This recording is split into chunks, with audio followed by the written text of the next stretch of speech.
So I think what's so important to teach our daughter, to teach a young girls is take care of your body, take care of your health, but that's not only who you are. Yeah.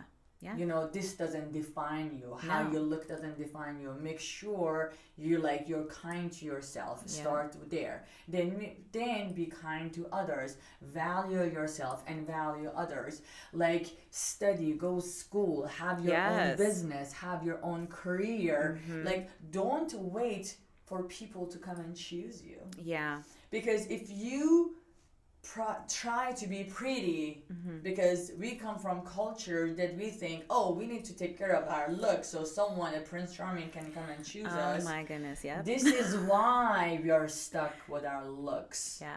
But if we think about, I'm gonna take care of my looks because I like to look the way when I look at myself, I like to like myself in the mirror.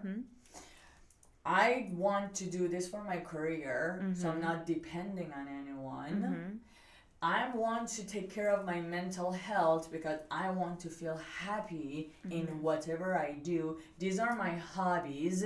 Then I'm creating a life that my looks and my appearance is important, but it's not everything. No, of course not. You know, it plays a part, and everything becomes important. My mental health, my career is a vessel. It's your vessel, exactly. and your purpose is empowering people using your vessel. You know what I mean? Absolutely. And you're not completely defined by it, but having it, it's also your responsibility to keep your vessel strong, whether that is moving your body, stilling your body, you know, expanding your mind, expanding your soul. All of that is part of the vessel.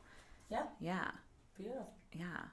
I've been telling my clients lately at the end of class, you know, that I hope they land in the comfort and safety of their own body because their body is their home.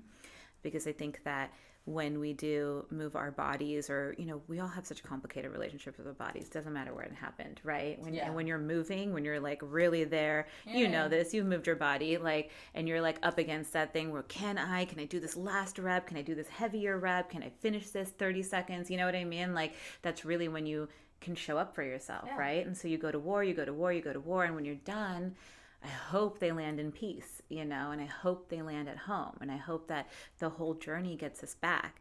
And, you know, while you were talking, I was thinking like, wow, you're an amazing woman, you're an empowered woman, you've had trials and tribulations to become this amazing empowered woman. Will it be the same if life is too easy? No. You know what I'm saying? Yeah. So it kind of has to happen, right? Yeah, like absolutely. That stuff has to happen. And like you were saying, hopefully when you're 30 years old, maybe later, maybe earlier, hopefully, actually, if you're lucky, something happens and you're like, wait a minute, I can't go any further until I look back and figure out what got me here, you know, what limiting beliefs made my space like this, and I can't like expand even farther because these are all just like barriers to my growth, right? And then you start going through this like really amazing like blooming period where you're just like peeling off the layers, right? Because I feel like for you, since you started peeling off your layers, you're like, oh, the public speaking scares me, I'm going to do a podcast, another layer down. You know what I mean? Like, isn't that like, there's momentum in showing up for yourself. So it's the same thing. It's like maybe the first time you choose yourself, it feels like the wrong decision. But you do it over and over again. It is, absolutely. Second nature. Absolutely, it does. And you get a high from doing scary things now, right? You're like, scares me? Yes, let me do it. It scares me, let's go ahead and do it. Yeah, exactly. You know? Do it anyway. Yeah, do it anyway. You know, we forget that everyone else is just like us. Oh, 1,000%. We think these are some genius people that have some genies in their bottle, like they started these businesses. No, it's just someone like me and you, just like us, that were consistent enough. Yeah. They cried, I cried, you cried. Oh my God, we cried daily. It's so hard. But okay, do it like every day. Like today's task is finish this part. And tomorrow, another day, let me finish the second step, third step in order to accomplish what I want to accomplish. It wasn't easy. No one gave us the gift. No one gave us the magic power. No one did any favor to us. You just worked a day at a time. Yeah. Yeah. And I think it really helped, I mean, sometimes you work a day at a time for the wrong thing. And even that is okay. But at least you're doing it. But I think for me, it helped that it was for the right thing. You know what I mean? Yeah. And that right thing started to evolve because I could have probably done that in nursing, worked a day at a time, worked my way up, become a nursing practitioner, things like that, But really happy that I organically just kind of flew into this one. Yeah. Yeah.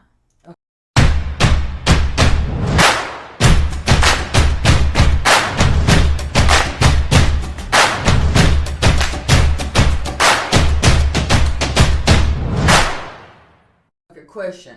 So imagine a life is a Disneyland. And you come to this park and all those rides are there.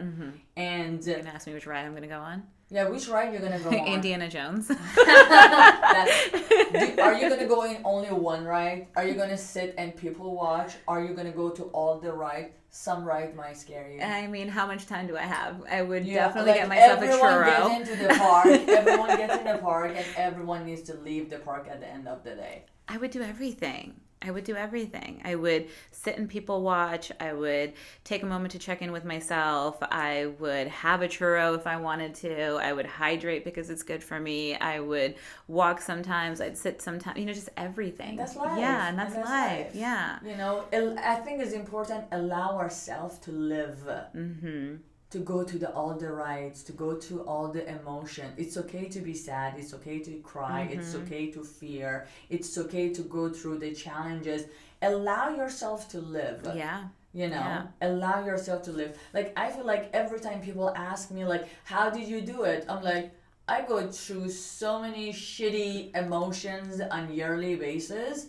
But I said, I want this. Yeah. This is my plan for this year, and I'm gonna do it, and I just show up. Yeah. And I just do it, and I just finish it. Yeah. Like, if I made a decision that I want to do something, because I felt, I felt I'm capable of doing it, and I put it together, I gave myself enough power and courage, and I just showed up for myself. Yeah. And I just did it. Yeah. And I felt good about myself.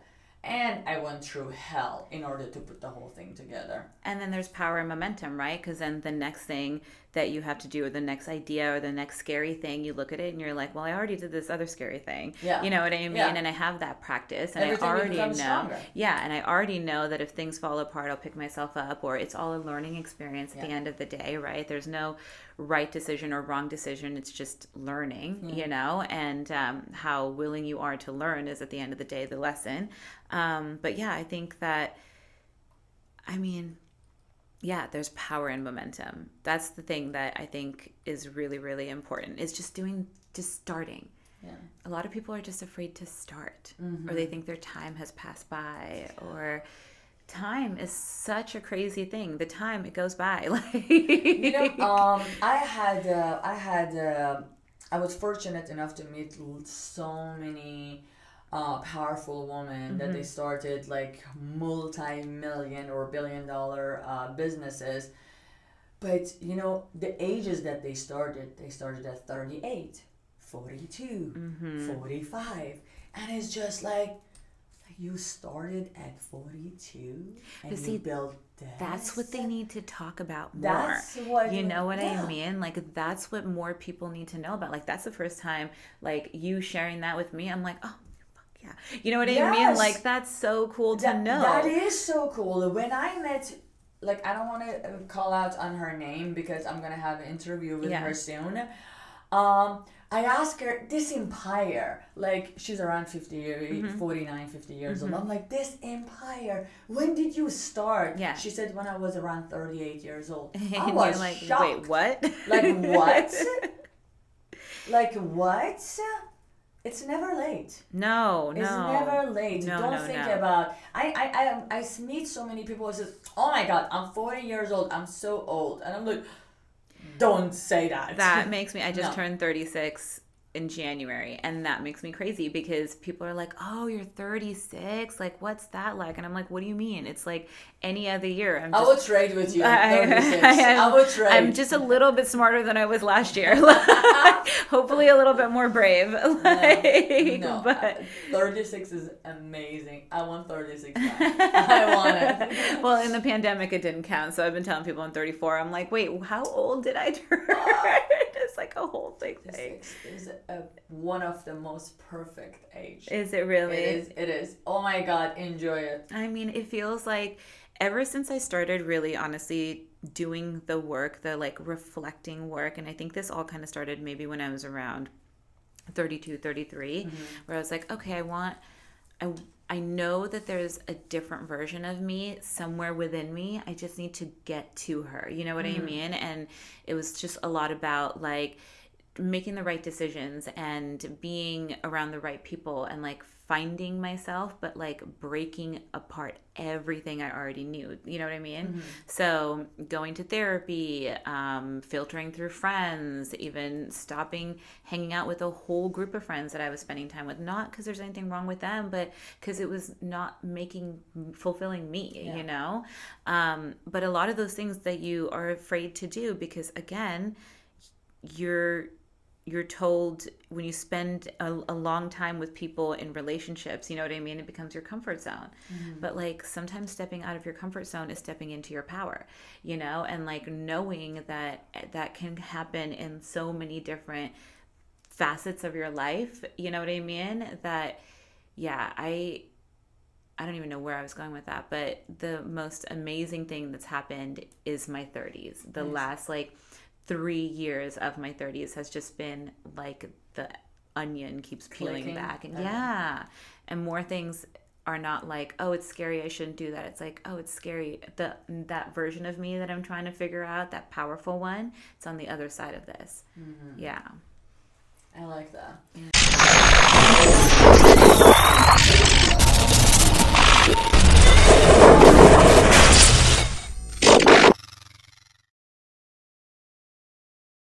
So the version of you that you try to achieve, what do you have to face in order to achieve that person?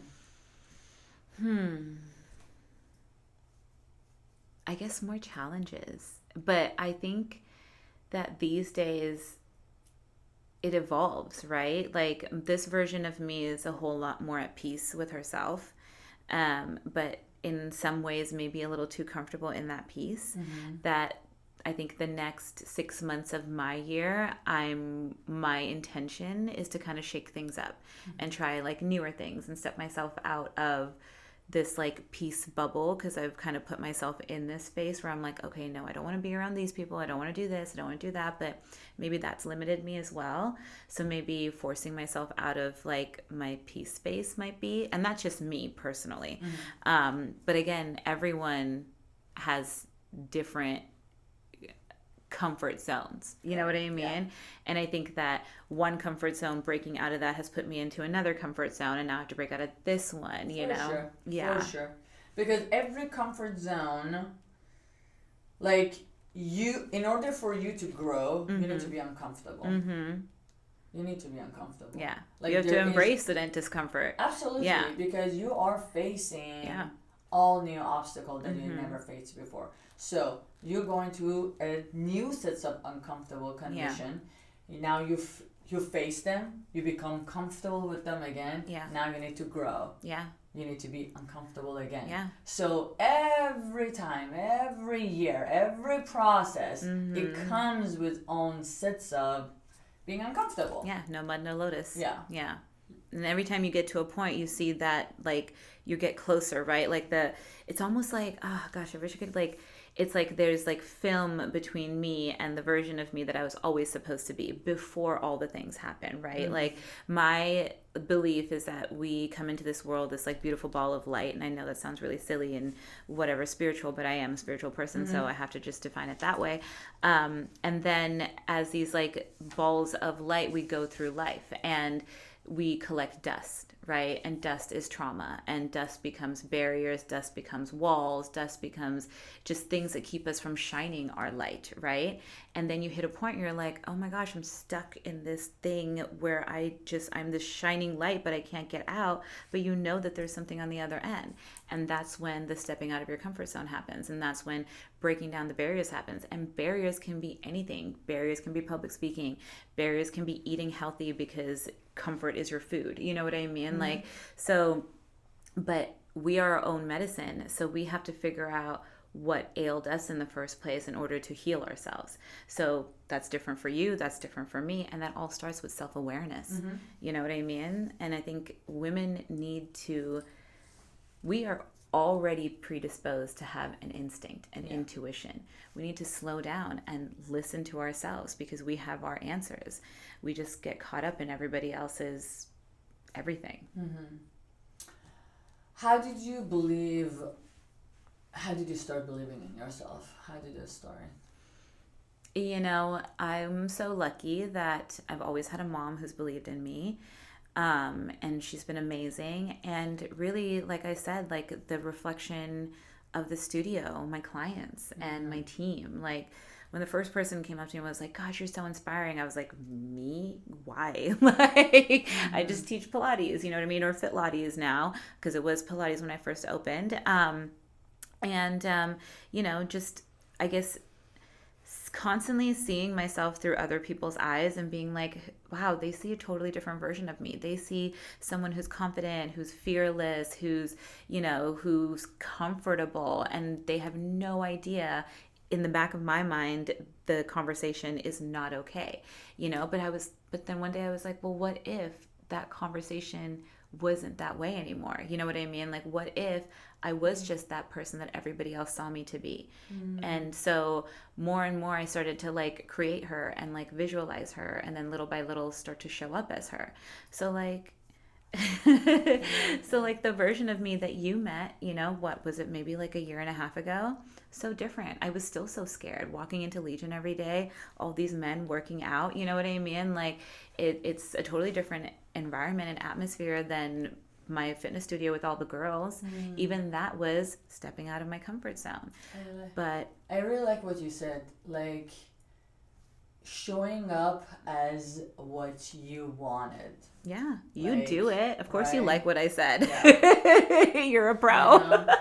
You're Thank natural. you. But like, let's say I model a role model for myself.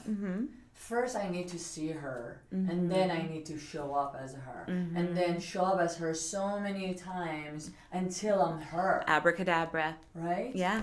As I speak, like, I want to be powerful. How? Like, you need to show up powerful. Yeah. You need to learn to say no. Like one of this very big conflict that I have usually with people is like people always say, "Oh my God, I love you. You're so powerful." And as soon as we go to conflict, they're like, and I'm like, no. I'm like, that's what happened when you say you like someone powerful. So when I say no, my no means no. Girl, tell me, that is the most frustrating thing of being a quote unquote badass, or being, you know what I mean? Absolutely. Or it's like, how do you think I got here? By being messy, like it happens with people that I work with, you know what I mean, in a professional sense, or even my clients. It's like, how do you think the studio became so structured? We have rules. Just because we're friendly, you know what I mean, doesn't mean you get to not go by those rules. Or even employees, sometimes it's like very, very hard. It's like, how do you think that all this kind of happened? And I'm such a if I can't do it, I want to teach myself how to do it. And anything, right? And the whole universe is at our fingertips these days, right? Like if you wanted to start a podcast, you can look it up. If you want to write a children's book, you can look it up. You can, you know what I mean? Like there's resources among resources. So my biggest thing is when people are like, well, I don't know how to do that. I'm like, well, I didn't know how to do a lot of things. Like, do the thing. So yours is like the power thing. Mine is like but maybe that's my trigger too. Yeah. You know what I mean? Like maybe that's the thing where people are like, I don't know how to do that. I'm like, it reminds me of that version of me that didn't know how to do it. Yeah. And that frustrates me. But again, self-awareness, I guess. Correct. Yeah. Yeah. But it is hard. It is hard. While you were talking and I was saying this, like I got reminded of the experiences that we go through, like how important is to show up as this person and then hear from other people that, oh my god, you're so extra, you're just too much, what you do is like, it makes me uncomfortable. But make sure that I'm comfortable with what I do. It was the most empowering thing for me, because I had a character that I was always too much for other people. But I learned. My facial expression was like, I had to learn. I want to say this because I want people to be comfortable with what they do. You know, like, as long as I'm not hurting you. Yeah. If I'm loud, if I do things certain way and I'm comfortable with, that's the most important thing for me as a girl, as a powerful girl, as a girl that I want to be content with myself. I want to practice. Yeah. I'm comfortable with what I do. And if I'm comfortable enough, then I cannot be shaken by you. Yeah. You can't shake me if you just throw me like rocks or here and there. So do you feel like part of your healing process, or part of you being your authentic self, is to be even more so of that authentic self? You know what I mean? Sure. Like, and to make sure you're like, no, this is who I am. You know what I mean? Yeah. But that's such a powerful statement. Yeah. You know, because I feel that way too. Sometimes being my age, so 36 is a great thing, but also sometimes not so good, because then you think about it, I owned a business when I was 20 something, and good for you. Thank you, I appreciate that, but and everyone that worked for me was older than me, so you know, that was That's a hard thing too. It's powerful, but like, it's also, you're already second guessing yourself, and then everyone that's working with you, I don't like to say for, but everyone that's working with you is already second guessing you or trying to tell you how to be and how to. So again, it's like learning. Now I know from trial and error, right? This is how I like to do things. And sometimes I used to even like scale myself back just so that like a new employee would really like to work there, you know? And it's like, oh, but here again, I'm making compromises and negotiations of to who I am to appease somebody else. That's the thing. It's the compromising. We cannot compromise who we are. No. Yeah. And we need to teach this. Yes. We need to teach this. Yes. Like, this is my boundaries. This is what I want. And I'm going to say it as kind as possible. Yeah. But this is my boundaries. And I cannot compromise my boundaries and my values to make you comfortable. Yeah, but isn't you being clear about your boundaries not only an act of love for yourself, but for the people around you? Because we perceive boundaries to be a way of keeping people out. But what if it's how you allow people to love you and allow yourself to love other people, right? 100%. So boundaries are a good thing. Boundaries are a very good thing. And it's very important. Boundaries are a very good thing, because more and more I have boundaries with me, then the people that I bring to myself, to my life, are more real. Because if you don't like my boundaries, you don't need to be around me. Yeah, exactly. Right? Yeah. I love you. Yeah. But you don't need to be around me. You know, I will send you love, and like, I want the best thing in the world for you, but that you go that direction and I go this direction, because this is how I respect myself, with my boundaries, with the respect that I give to myself. And I think I feel maybe sometimes women, we forget to stand up for our boundaries because we're predisposed and preconditioned to want to please everyone. Yeah. You know what I mean? So when you're trying to please everyone else, there you are compromising yourself. And then you don't have any boundaries. No.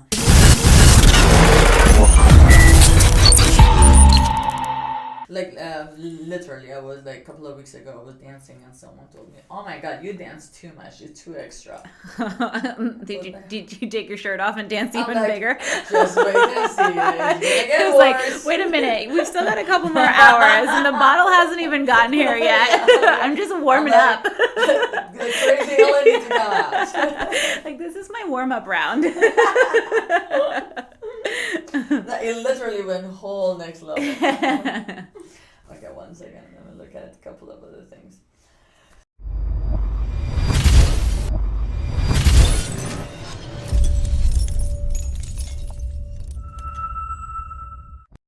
And what is the failure means to you? Oh, goodness. Learning. Honestly, I don't even say we fail. Like, I don't ever, if you could look at my life on a piece of paper, you'd probably be like, oh, she's failed X, Y, Z times. You know what I mean? Like, if we were really in that kind of a space, but every single failure has been an opportunity. You know what I mean? And something I've learned from, and has, again, like, we grow up and we forget that childhood like idea of like curiosity and whimsy. Like, everything becomes so serious, and that's when failure sets in, right? When you try to do something and it doesn't work out, that's when you start to be, what if you just tried to do the thing just to do the thing? You don't have to win or lose, you just have to try. Yes, that's a very good point. I want to say something, but do we have time? Yeah. Expectation. Expectation. That's, yes. We that's have a big word. Limiting expectation because we are already imagining certain things, and if it doesn't go that direction, we thought, oh, this failed. Yes. And is that even real? And for us women, right? Like, you're supposed to get married, then you're supposed to have kids, then you're supposed to, you know what I mean? Who said? I don't know. Have you ever thought about it? Have you ever thought about it? Like, I thought about it. It's like, who said that? A man. I'm going to promise you. Exactly. It is, though. It is. A man said, in order for us to be complete. Yeah. In order for us to be happy, valued, see this life? Let me draw this picture for you. I mean, even like evolutionarily, like thinking about it, like our ancestors, and go back in time, like there were literal and still are like civilizations that exist where little boys, their initiation is to spend time with women, to learn how to be with women, to respect women. They don't do that anymore. I don't know why. I don't know why, but you know what I mean? Like, it's just like one of those things where it's like, who told us? Probably a man, unfortunately. And it's just the way that we've kind of like agreed to be, and maybe it was easy for a bit, like, ever watch those movies where like the girl is always making the dumb mistake, like she's always the one in the scary movie that's like drops her cell phone or does something ridiculous, and you're like, well, why does it have to be her? Why does she have to be the annoying character? Like, those older movies, you know what I mean? Like maybe the 80s or something. Now it's a little different, but it's kind of crazy to go back in time and watch those kind of movies or those TV shows, I think because physically we weren't as strong as a man, they fed us the idea that we are not strong or we don't have capabilities, which we have capability of doing everything that we want. Right. And our happiness is not bounded by us being married, us having kids, or us like living this perfect picture that is being drawn by society and by movies and different culture and religion. If we free ourselves from those ideas, freedom. And, like, imagine the freedom. Imagine a life that you can work, create, travel, see the world, enjoy being in the moment.